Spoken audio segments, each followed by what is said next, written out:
Alam mo ba, isang hospital bill lang kayang ubusin ng 10 taon mong ipon.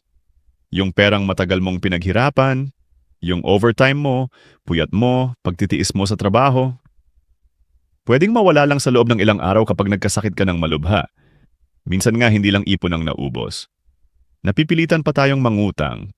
Minsan pati pamilya at kaibigan nadadamay para lang maipagamot tayo. Kaya habang maaga pa, paalala lang ito sa lahat. Ingatan natin ang ating kalusugan. Hindi sapat na puro trabaho lang tayo ng trabaho para kumita ng pera. Kasi kapag nawala ang kalusugan mo, kahit gaano pa karami ang pera mo, mauubos din yan. Simple lang naman ang mga dapat gawin.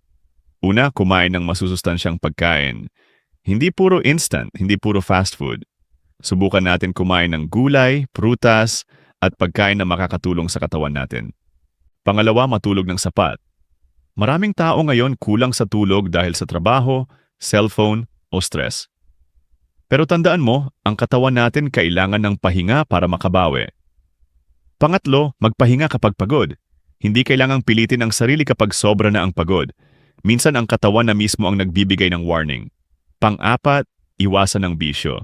Ang sigarilyo, alak, at iba pang bisyo, hindi lang pera ang nauubos diyan, pati kalusugan. At panghuli, iwasan ng sobrang stress. Oo, mahirap iwasan ang problema sa buhay. Pero kailangan pa rin nating alagaan ang ating isip at damdamin. Maglaan ng oras sa pahinga, sa pamilya, sa mga bagay na nagpapasaya sa atin.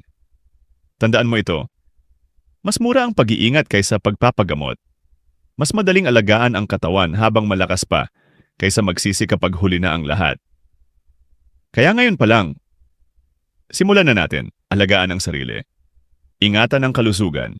Dahil sa huli ang tunay na yaman ng tao, hindi lang pera, kundi ang malusog na katawan at mahabang buhay.